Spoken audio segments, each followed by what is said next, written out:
Hechos capítulo 26. Allí vamos a estar leyendo primeramente.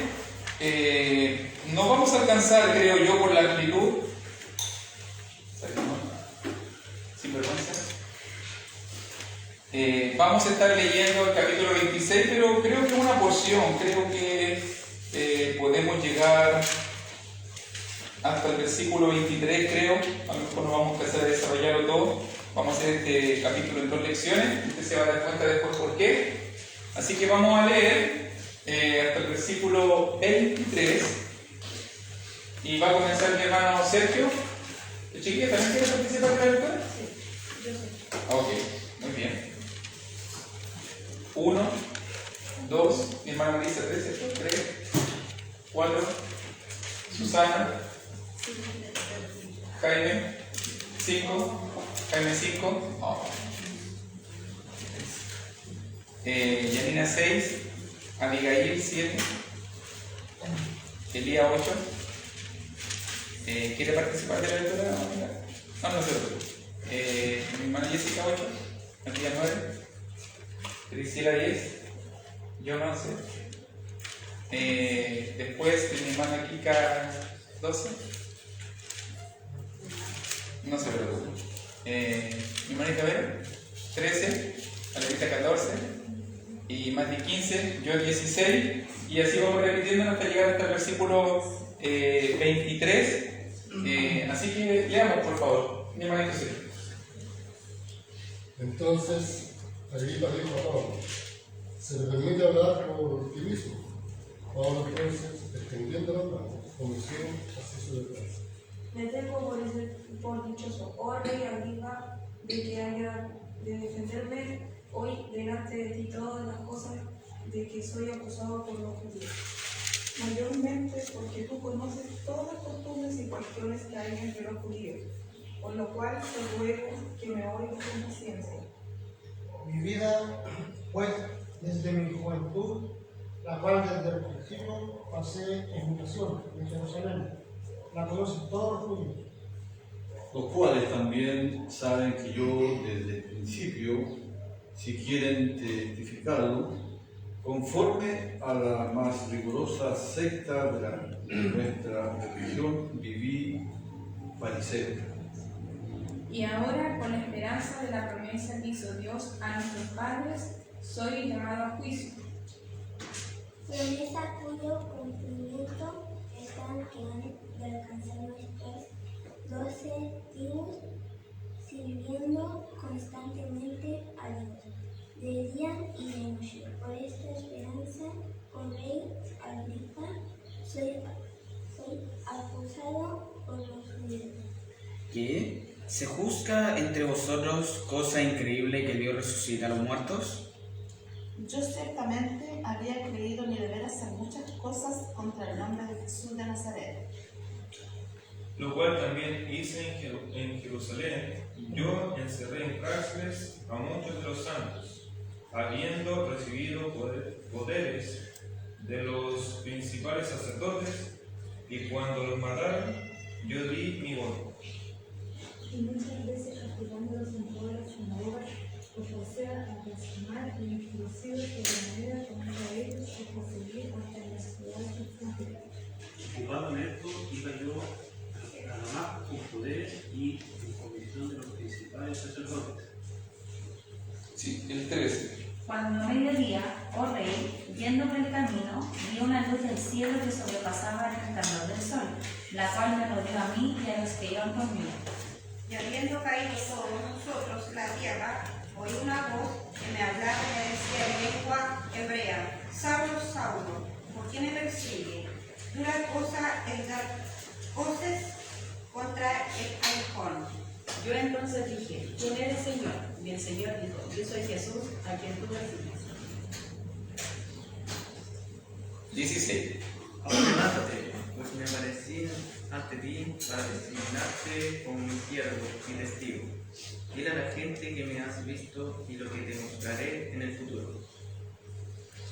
Librándote de tu pueblo y de los gentiles a quienes ahora te envío. 18. para que abras sus ojos, para que se conviertan de las tinieblas a la luz y de la potestad de Satanás a Dios, para que reciban por la fe que es en mí, perdón de pecados y herencia entre los santificados.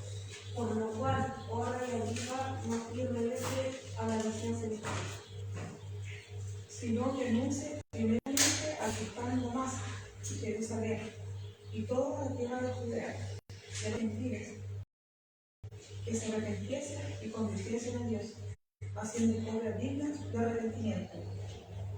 Por causa de esto, los judíos, prendiéndole en el templo, intentaron matarlo.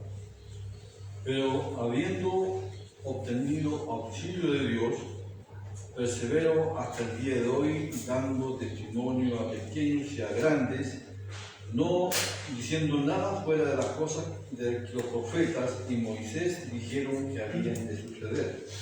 Que en Cristo había de padecer y ser el primero de la resurrección de los muertos, para anunciar luz al pueblo de los gentiles. Muchas gracias. Vamos a dejarlo hasta aquí en cuanto a la lectura. Bienvenidos a los que se van integrando. Nuestra hermanita, nuestro Chanito, Rodrigo. Hermanecita. Para todos los que se están integrando. Hechos 26, por si acaso, ahí estamos trabajando. Mirando un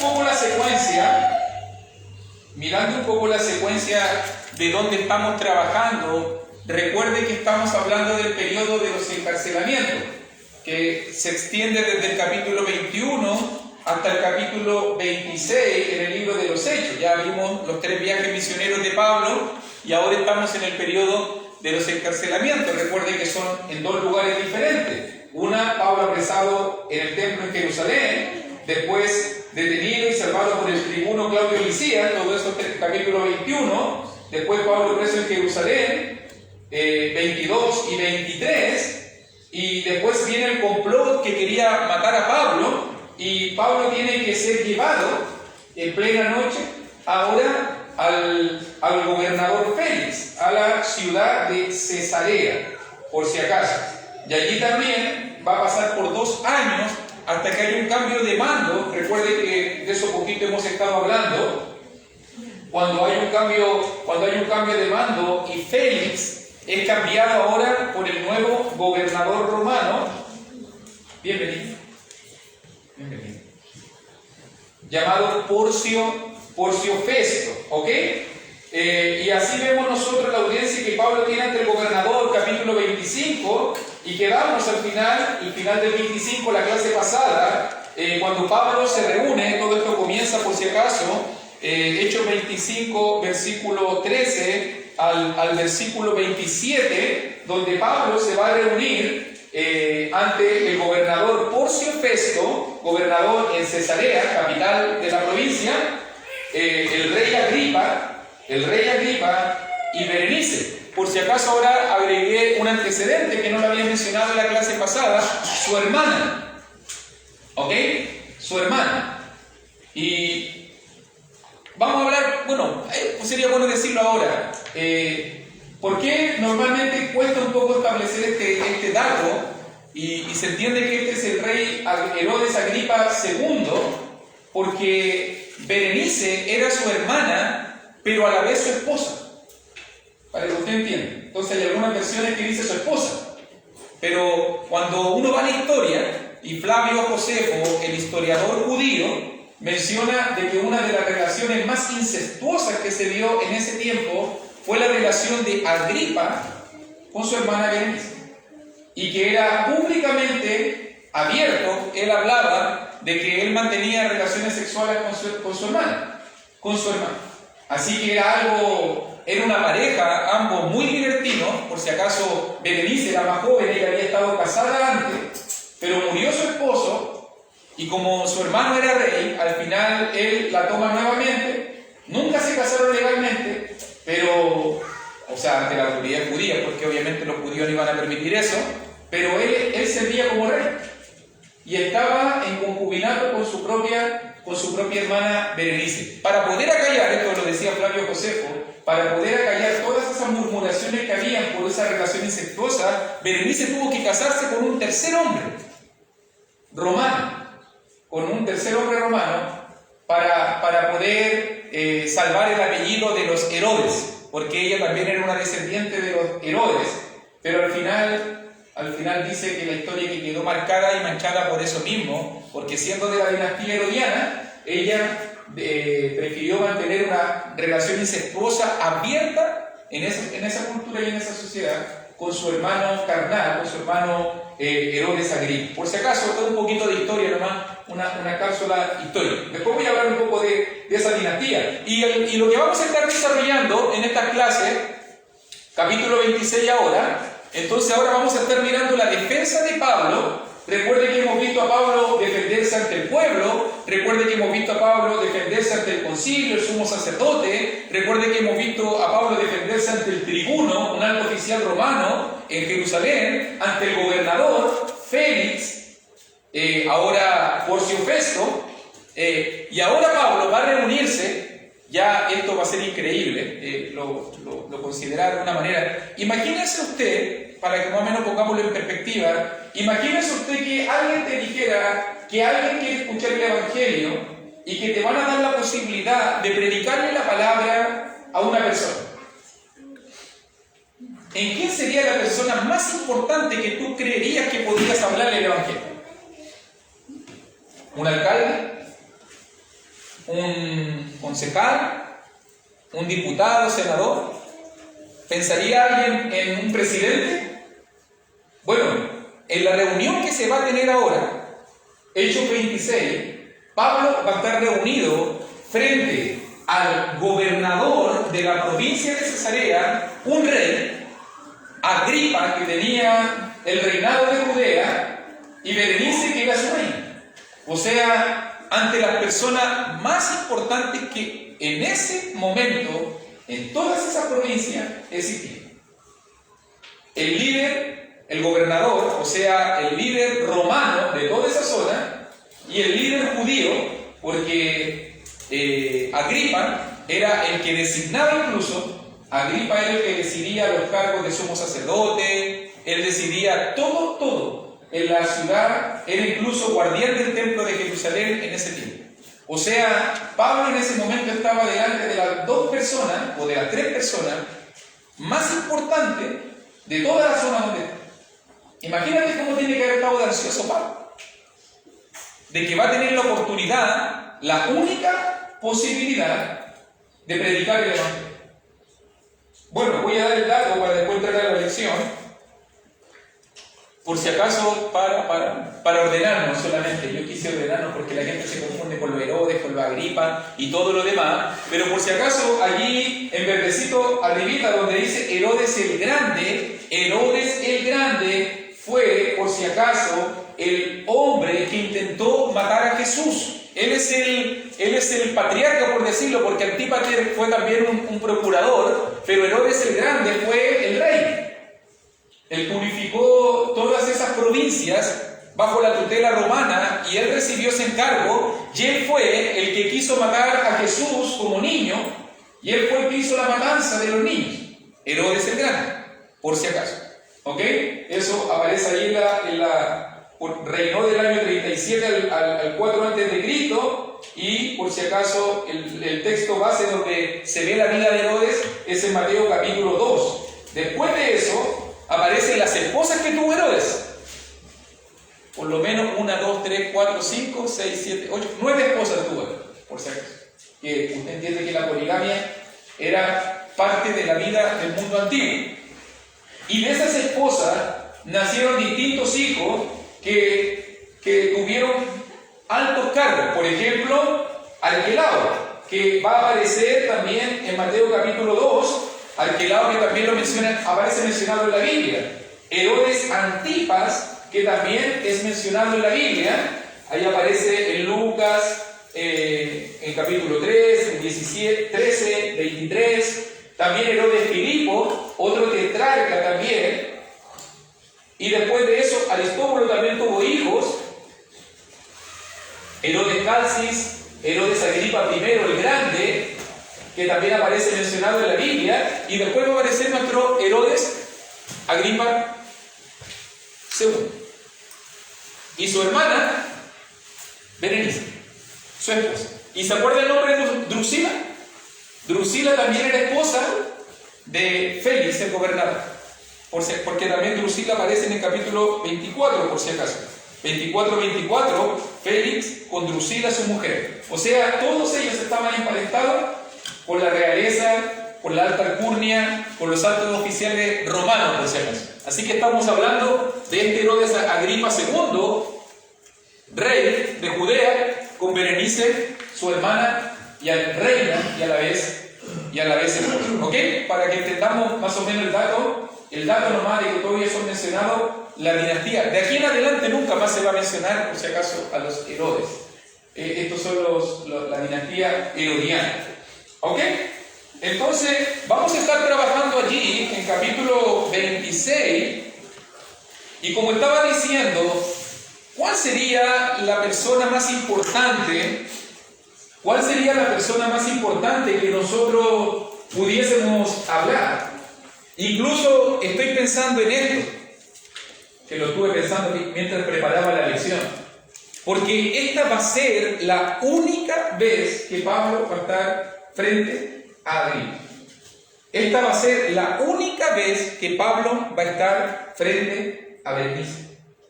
Ante Félix ya le tocó exponer, o sea, ante Porcio Festo, ya le tocó exponer, por lo menos defenderse de las acusaciones de los judíos. ¿Cómo lo miras tú en mi pensamiento? Desarrollamos nosotros la perspectiva de que cuando estamos con la gente y a veces vamos a ver una persona, vamos a compartir con una persona, vamos a hablar con alguien, ¿qué pasa si tú piensas que esa va a ser la última vez que lo vas a ver? ¿Cómo enfrentaría usted sus relaciones? ¿Cómo enfrentaría yo mis relaciones si yo supiera que esta va a ser la última vez que voy a ver a alguien? ¿Qué le dirías? ¿Le hablarías de Cristo? ¿Le predicarías el Evangelio? ¿Salvarías tu responsabilidad? ¿O no salvarías tu responsabilidad? ¿Sabe lo que veo en Pablo en este momento preso? Veo que Pablo pensó exactamente eso. Esta va a ser la única vez que va a estar delante de ese hombre. Y a lo mejor Pablo hubiese perdido su tiempo defendiéndose a sí mismo. Porque Pablo hubiese pasado la mayoría de su argumentación demostrando y mostrando las pruebas que él era inocente y que él tenía que ser, en este caso, liberado y tenía que salir de la prisión. Pero Pablo no hace eso. Pablo aprovechó la oportunidad para hablar de Cristo y de cómo Cristo cambió su vida. Vamos a verlo después, la clase que viene, la reacción de Agripa, incluso la reacción de Porcio Festo. Pero yo quiero llevarte esta primera reflexión, porque si te plantearas que tus relaciones, si te plantearas que con las personas que tienes al lado, ¿qué pasaría si esta es la última vez que vas a conversar con tu papá, con tu mamá, con tu hermano, con tu vecino? ¿Qué harías tú si fuese la última vez que vas a hablar con tu hijo? ¿Qué le dirías? Si fuese la última vez que vas a hablar con un familiar muy cercano, muy querido, y que tú sabes que no vas a tener más oportunidad, ¿perderías tu tiempo? ¿Te pondrías a conversar otras cosas? ¿Hablarías del clima?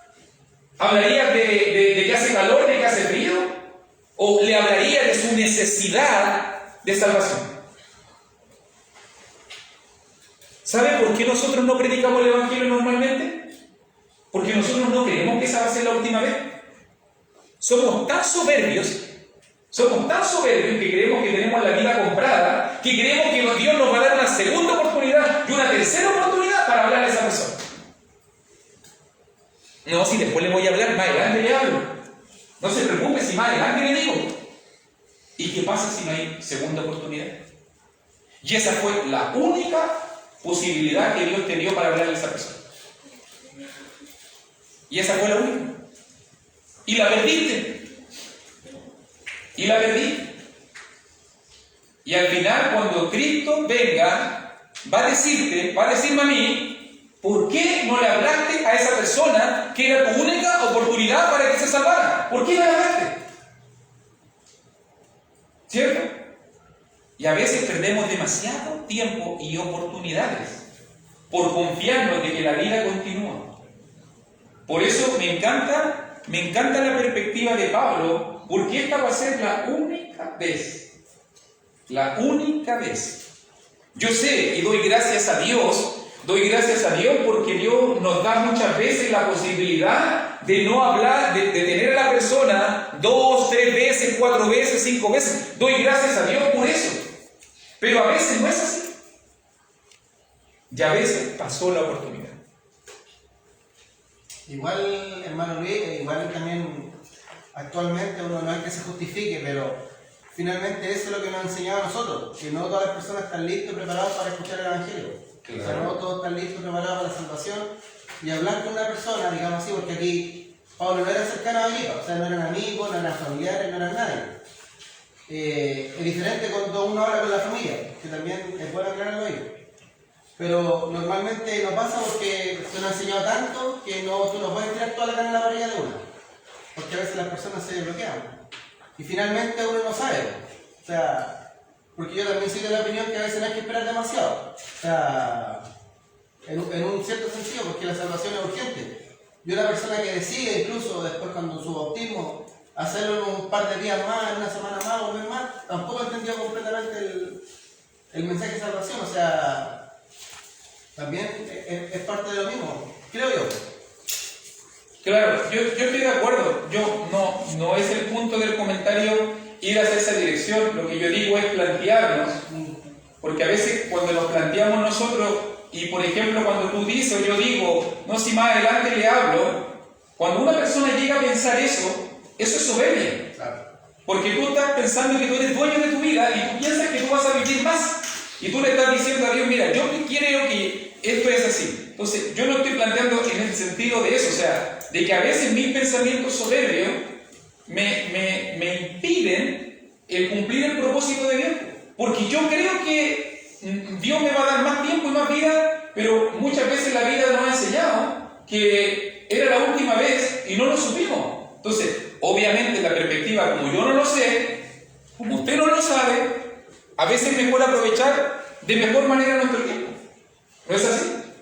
En ese aspecto lo digo. Ahora, es obvio que hay que ser sabio, es obvio que no hay que colapsar a la gente, pero a veces sucede, yo eso lo converso habitualmente, a veces hay personas que comparten toda una vida con otro y nunca le hablan de Cristo. Nunca le hablan de Cristo. Y yo me imagino en el juicio final, cuando te encuentres delante de Cristo y la persona diga, y ahí está el cristiano, y él nunca me habló. Y él era la persona designada para decírmelo a mí. No el evangelista, no el pastor de acá, no el de allá, no el misionero de aquí. Era yo a lo mejor la persona designada para poder decirlo, y yo callé. Porque usted entiende que todos estamos con distintas misiones. Todos tenemos distintos propósitos y a lo mejor uno va a ser más efectivo en un lugar que en otro, pero si yo perdí esa oportunidad por callarme, por temor, por decirlo de alguna manera, por evitar el problema, el conflicto, porque muchas veces en el trabajo la gente prefiere no hablar, por evitar el conflicto, ¿cierto? A veces uno prefiere en la familia no hablar porque no quiere la incomodidad. Pero yo digo que por lo menos en algún momento de mi vida tengo que plantearme la posibilidad de hablar. Para que cuando Dios me diga, oye, no lo hiciste. O sí lo hiciste. Cumplí lo que yo tenía que hacer, discúlpame, pero yo cumplí lo que tenía que hacer. Usted tiene que salvarse. Ahora, si la persona obedece o no obedece, ya eso es otra cosa. Es lo que vamos a ver acá. Por si acaso, Hechos 26 va a ser la última historia en el libro de los Hechos que habla de conversiones. Es la última conversión. Y usted se va a dar cuenta por la respuesta de Porcio Festo en versículo 24 y la reacción de Agripa en versículo 28 y 29. Usted se va a dar cuenta que no fue muy bueno. Aunque Pablo hizo su mejor esfuerzo. A eso me refiero. Pablo hizo su mejor esfuerzo. Entonces, nota muy bien, mirando el capítulo 26, cuando miramos los primeros 3 versículos, lo primero que Pablo hace es se presenta.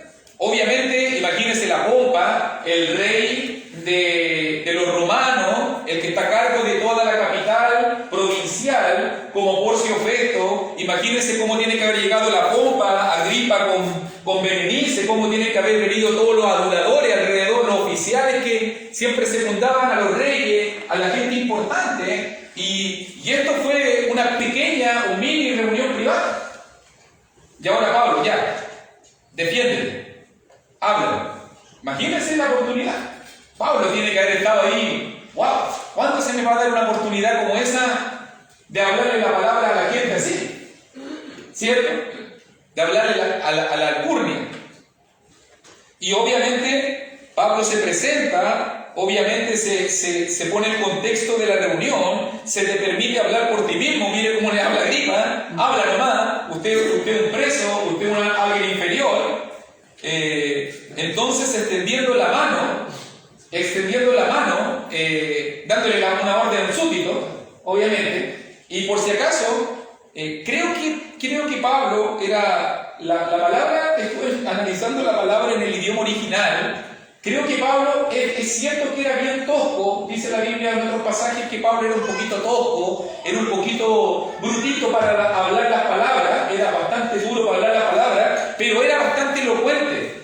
Grande elocuente, o sea, dice aquí, cuando dice extendiendo la mano, significa que cuando Pablo hablaba, él movía las manos, ¿sabes? Era como bastante extrovertido.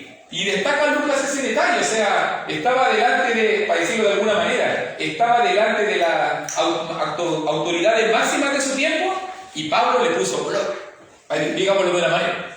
Y Pablo le puso color, o sea, movió las manos, él se quiso explayar como un profesional orador. Obviamente, va a hablar delante de los más grandes de su tiempo. Entonces dice ahí en la palabra que él extendió sus manos, o sea, él mismo tomó una posición de orador. No era el hermanito normalmente, calladito, que iba a estar ahí, encadenado. Yo creo que tiene que haberle soltado un poco las cadenas, y a este le soltaron las cadenas, y este empezó a moverse. ¿Por qué? Porque iba a mostrar su máximo potencial. Este es uno de los mejores sermones, por si acaso, de Pablo, aunque no tuvo una respuesta muy positiva. Pero este es uno de los mejores sermones que Pablo va a predicar. ¿Por qué se dice que es uno de los mejores sermones de Pablo? Porque si usted se fija, las referencias personales, yo, tú, abundan en este sermón.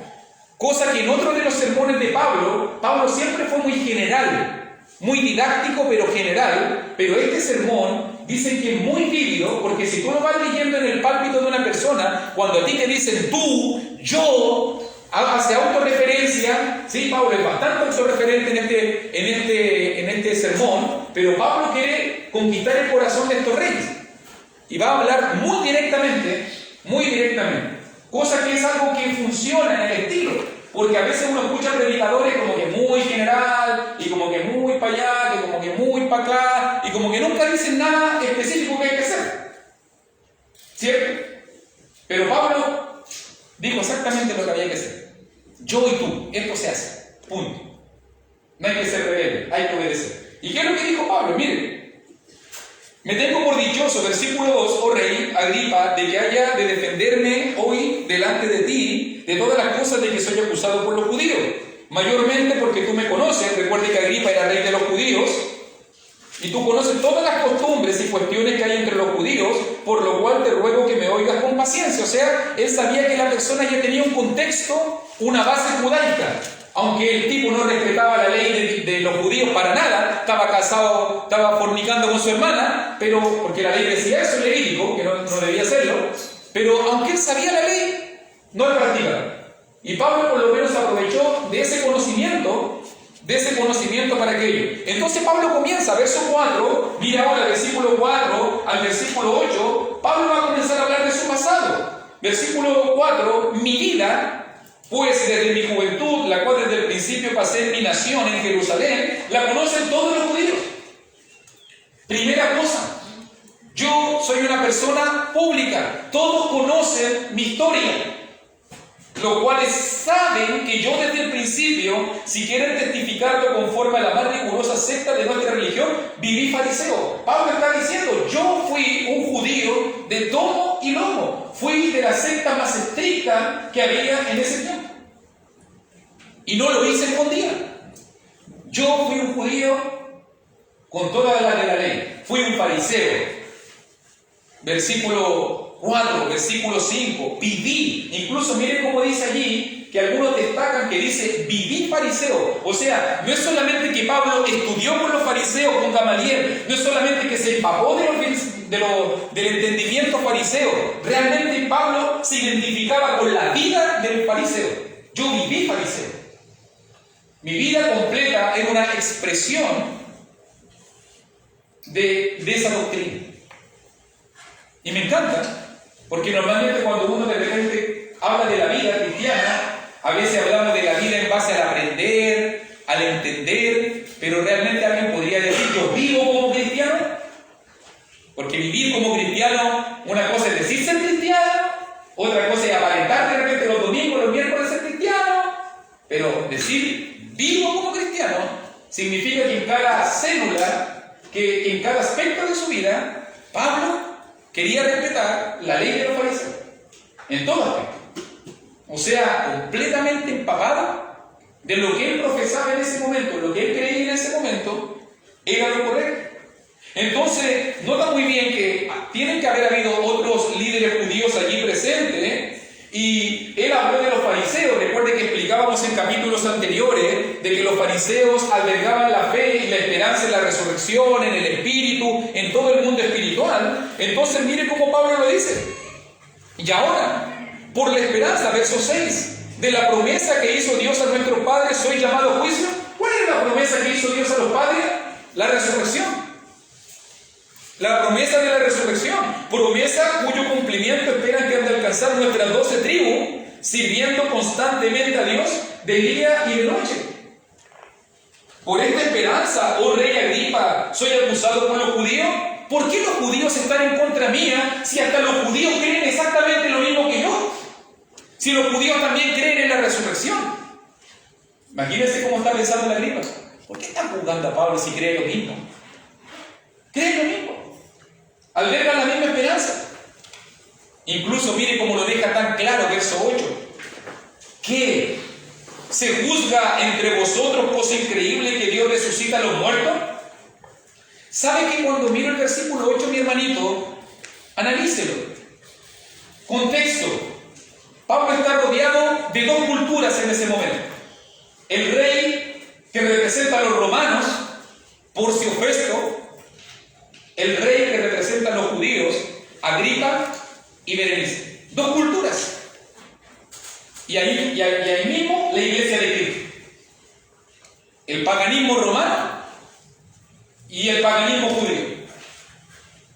Y Pablo pregunta, ¿se juzga entre vosotros cosa increíble?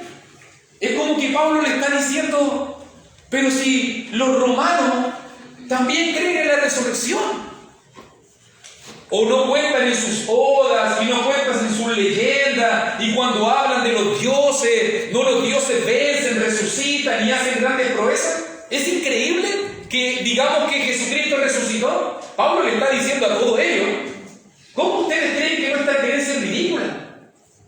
Si ustedes también tienen creencias muy parecidas a las de nosotros.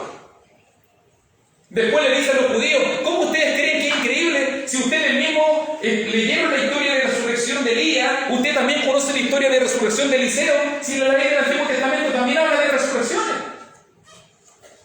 Que es increíble que la gente... Y esto es un punto, hermanito, este es un punto que nosotros podemos...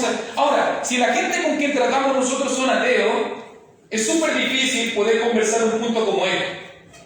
Pero la mayoría de las personas tiene fe. La mayoría de la gente tiene convicciones.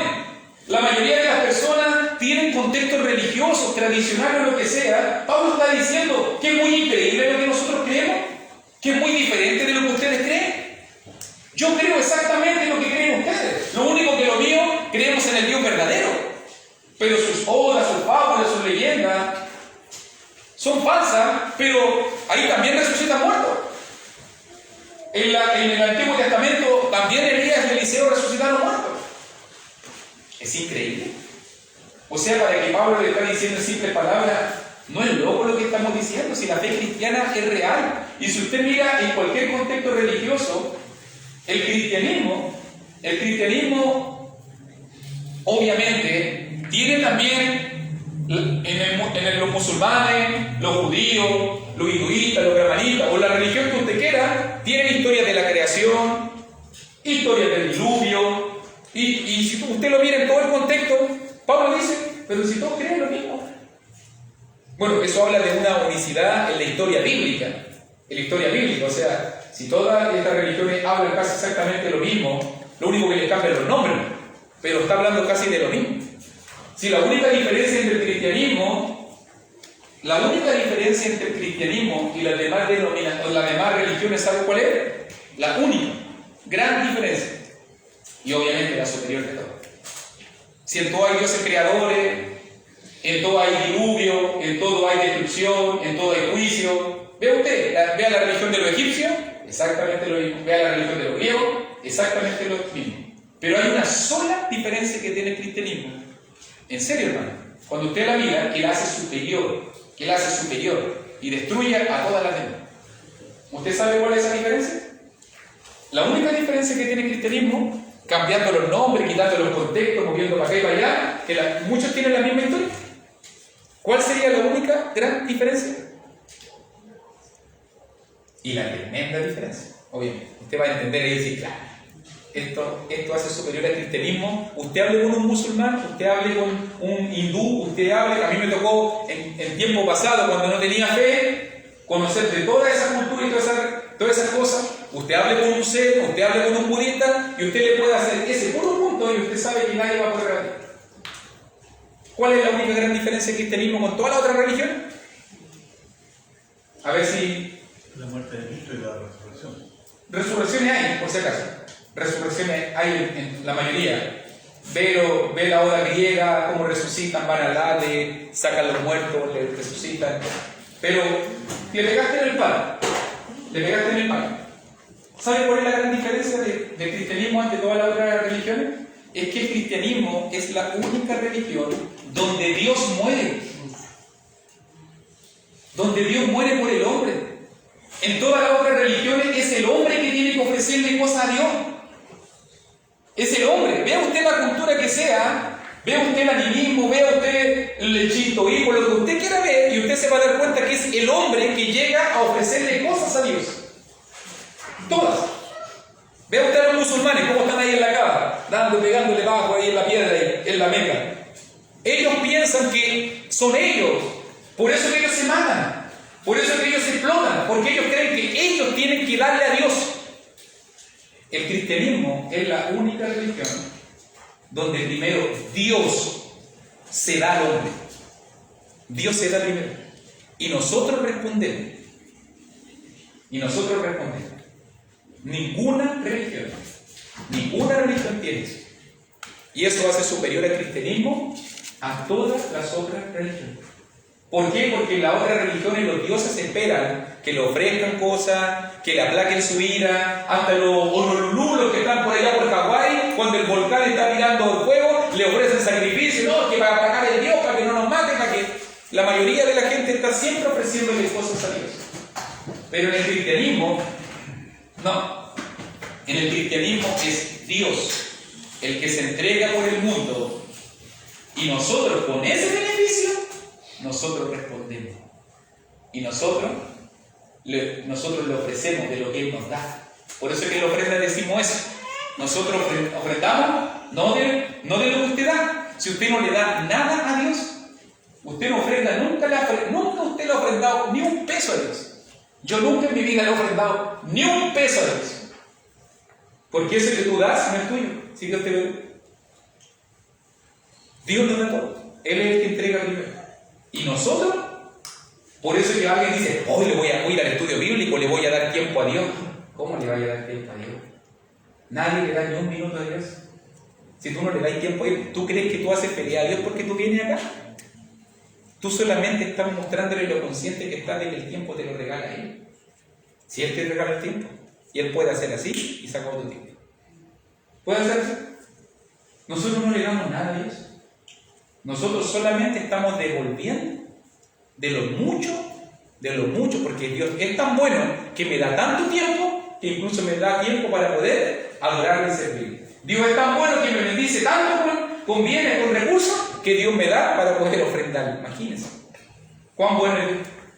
¿Cómo nos da? Esa es una gran diferencia de enfoque por lo que Pablo está planteando aquí. Fíjese muy bien, ¿qué se juzga entre vosotros cosa increíble? Todas las religiones tienen distintas bases en cuanto a doctrinas, creaciones, resurrecciones, pero solo el cristianismo ofrece a un Dios que se hace hombre, se hace carne, muere por nosotros, Dios sangrando, para que ahora nosotros podamos tener una oportunidad. Versículo 9 al versículo 11, a ver si alcanzamos con él. Mire también Pablo ahora lo que dice. Versículo 9. Yo, por si acaso, para que usted entienda cómo Pablo sigue con las autorreferencias. Yo ciertamente había creído en mi deber hacer muchas cosas contra el nombre de Jesús de Nazaret, lo cual hice en Jerusalén. Yo encerré en cárceles a muchos de los santos. Yo di mi voto, versículo 10. Los forcé, los castigándolos, los forcé a blasfemar el nombre de Jesús, y enfurecido sobremanera contra ellos, los perseguí ante las ciudades extranjeras. El segundo aspecto del sermón de Pablo, no solamente Pablo va a hablar de su contexto religioso. Yo fui un buen judío, fui tan buen judío, que incluso fui un blasfemo y perseguidor de la iglesia. Yo, dice versículo 9, yo creía que era mi deber destruir al cristianismo. Imagínense, una persona que creía su deber a hacer muchas cosas contra el nombre de Jesús de Nazaret. A ese nivel de odio llegó Saulo de Tarso, Pablo llegó a ser iglesia. Él creía que era su deber destruir el nombre de Jesús en el mundo. No era solamente, es que yo creo. ¿Se da cuenta las palabras con que habla? Me encanta a mí la habla de Pablo, porque si tú te fijas muy bien, yo encerré mi deber.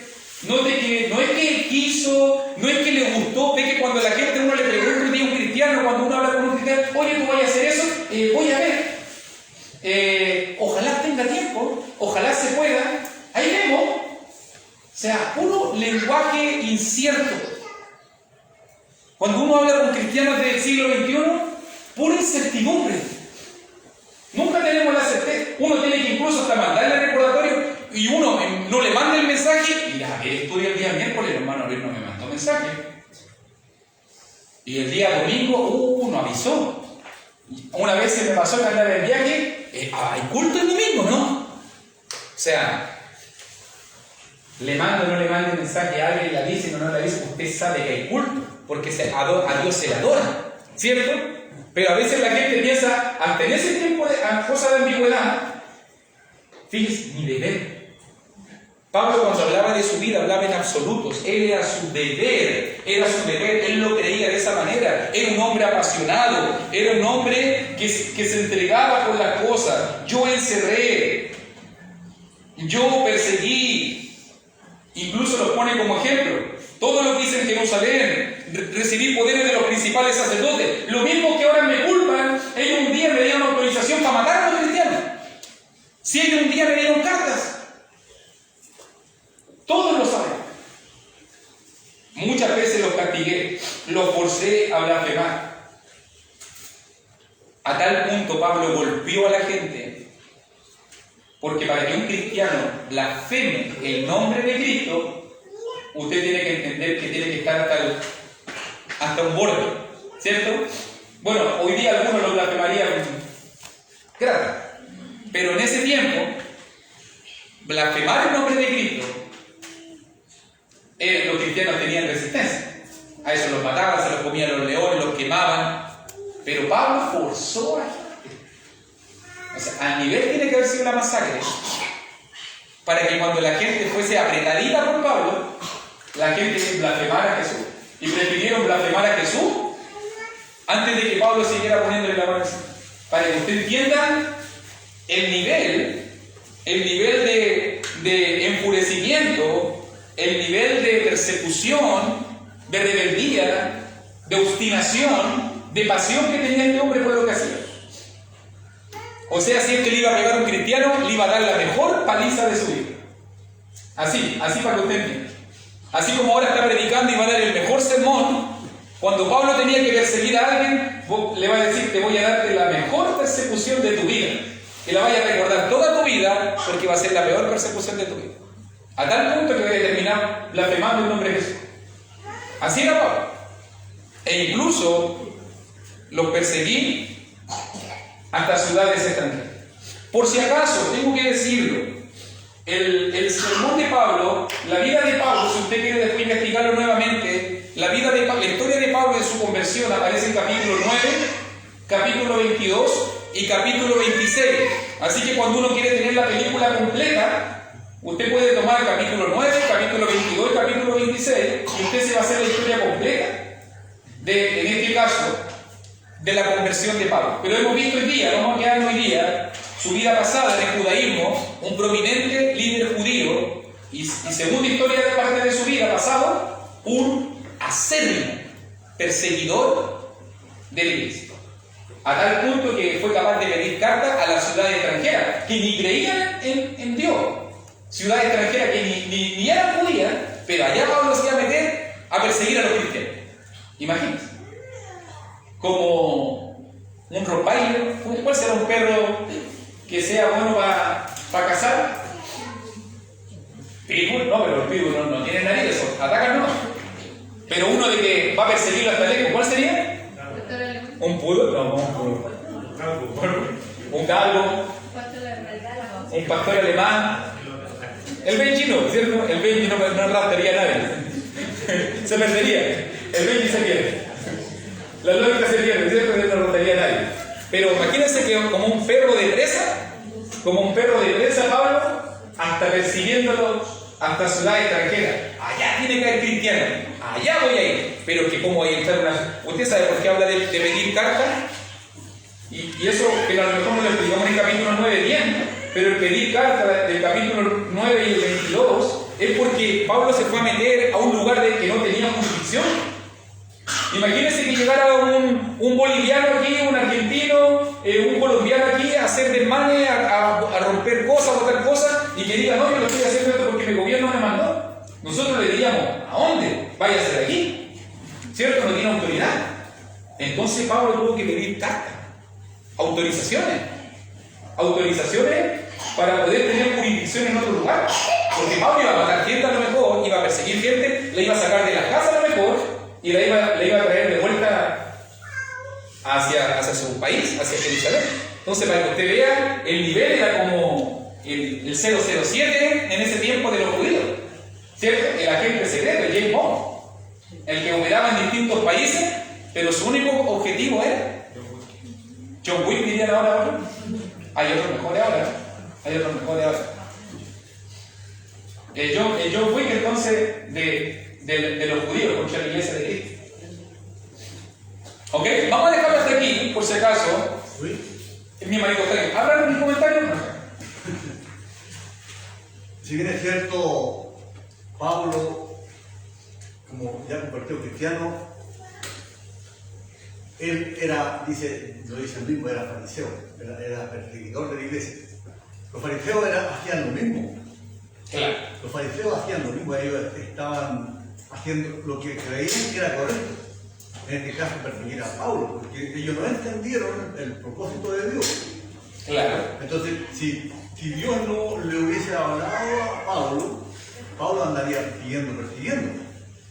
Claro que sí. Continuando persiguiendo.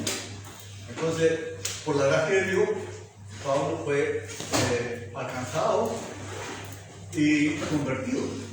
Amén. Entonces, En este caso, el propósito de Dios no lo entendieron los otros fariseos, entonces ellos también hacían lo mismo que Pablo hacía. Y yo creo que sí, mi hermanito, y tú tienes mucha razón en lo que tú dices. Lo único que yo agregaría a eso que tú dices, que Pablo después se dio cuenta, porque lo vemos en su conversión en Hechos 9, que la ley, aunque todos los fariseos eran muy estrictos y extremistas en su interpretación de la ley sí hablaba de Cristo, y ellos no lo vieron. Entonces Pablo, ¿qué se dedicó después a hacer en su ministerio? A través de la ley, mostrarle a Jesús, el Jesús que él no había visto, en su extremismo. Entonces, yo creo que ese fue el punto de crecimiento que Pablo se lo va a decir. Si tú después sigues leyendo, Pablo le va a decir eso a los fariseos, que ellos también tienen que aprender a ver a Jesús. A lo mejor ahora Jesús no se le va a parecer como a Pablo y le va a decir, oye, anda a predicarme, pero Jesús sí se le presentó a ellos a través de la ley, a través de la Escritura. Entonces, incluso el otro día yo conversaba con el Rodrigo eso, en cuanto al tema de la solidaridad del cristianismo con el judaísmo. Los judíos tienen bases tremendas. Los judíos tienen la ley, lo dice Romanos capítulo 9. Los judíos, si lo vemos, fueron el primer pueblo de Dios. Pero los cristianos del primer siglo, ¿qué usaban para convertir a los judíos? La ley, el Antiguo Testamento. O sea que un cristiano entiende el Antiguo Testamento mucho mejor que un judío. Lo entiende mucho mejor. En ese sentido somos superiores. Porque tenemos un entendimiento más elevado del judaísmo, porque por eso es que Jesús dijo en el Sermón del Monte, oíste que fue dicho, pero yo vi. O sea que el entendimiento que Jesús desarrolló y que la iglesia tiene es superior. Es como que Pablo dijo, ¿cómo no me di cuenta? ¿Se acuerda del varón Apolos? Lo mismo. Hombres, pero totalmente eruditos en el Antiguo Testamento, y no vieron a Jesús ahí. Y tuvo que tomarlo Priscila y Aquila, ¡pum! Y le enseñaron el camino correcto. Si no le enseñan, no se dan cuenta. Pablo tuvo que llamarlo a Jesús. Oye, deja de dar cosas contra el aguijón. Oye, conviértete. ¿Y cuántos judíos no pudieron ver a Jesús? Porque ¿sabe cuál es el punto, hermanito? Aunque ellos eran muy extremos, hay un punto importante que vamos a aprender en la próxima lección, que es el orgullo. Y hay mucha gente que por su orgullo no quiere cambiar de perspectiva de vida. Su orgullo. Eso mismo te quería comentar un poquito, lo mismo que dije al final. O sea, al final, dentro de los propósitos de Dios, uno no los conoce. Por eso uno tiene que predicarle a todos. Da lo mismo a quién. Tienes que predicar porque uno no sabe. Mira, estoy leyendo, hoy día parece, o ayer, subiste una foto del Caro, cuando se bautizó. Y estaba leyendo un comentario que escribió la familia. La hermana parece que fue. Sí, una de las hermanas. Y lo analicé y dijo, porque para ella, una persona como el Cristian, que haya conocido a Dios, era como una locura. O sea, yo los conozco a todos aquí, y si tú me preguntas a mí cuál era el menos probable que se pudiera bautizar, el Caro. O sea, y de alguna otra manera Dios, dentro de los propósitos de él, lo tocó y listo. O sea, porque finalmente uno no sabe. Claro. Y imagínate el análisis que podemos hacer, que cómo lo tocó. Porque incluso hasta a través de una enfermedad fue un medio